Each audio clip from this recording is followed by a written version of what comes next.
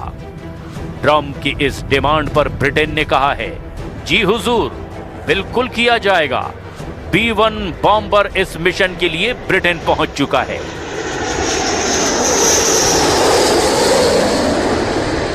America के पास 60 से ज्यादा B-1 बॉम्बर हैं। ये 34,000 किलो के बम या 24 क्रूज मिसाइल लेकर उड़ सकता है। रफ्तार 1,500 किलोमीटर प्रति घंटा है।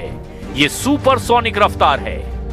B-1 बॉम्बर अमेरिका का सबसे भरोसेमंद और उसकी बॉम्बर्स वाली फ्लीट का वर्कहॉर्स कहा जाता है। ये सबसे तेज रफ्तार से उड़कर दुनिया की किसी भी लोकेशन पर पहुंच सकता है। ये ऐसा काला दैत्य है जो अकेले के दम पर कई मोर्चों पर ईरान की ताकत को एक झटके में खत्म कर सकता है। Because we are completely decimating them. As I said earlier, we've taken out nearly 30 of their ships. Their navy has been deemed combat ineffective. 90% reduction in ballistic missile retaliatory strikes against the United States and our Gulf Arab and partners in the region. अब सवाल ये है कि Britain से उड़कर B-1 bomber अगर Iran पर हमला करता है तो क्या ईरान लंदन पर पलटवार करेगा? ईरान से ब्रिटेन की दूरी है करीब 4,000 किलोमीटर। क्या इतनी दूरी तक ईरान वार कर सकता है? ईरान के पास सबसे लंबी दूरी की मिसाइल 2,000 किलोमीटर की खुर्रम शहर 4 है, जो कम पेलोड यानी हल्के वॉरहेड के साथ 2,500 किलोमीटर तक वार कर सकती है। ऐसे में ईरान ब्रिटेन के उन अड्डों को टारगेट करेगा जो उसकी जद में हैं। इसमें सबसे करीब साइप्रस है, जहां ब्रिटेन के 2 बड़े मिलिट्री अड्डे हैं। ये आराम से ईरान के मिसाइलों का टारगेट बन सकते हैं और ईरान ने वादा किया है कि अपने उन दुश्मनों के अड्डों को वो नहीं बख्शेगा जो अमेरिका के हमले लॉन्च करने में मदद करेंगे। ईरान ट्रेलर रोज दिखा रहा है।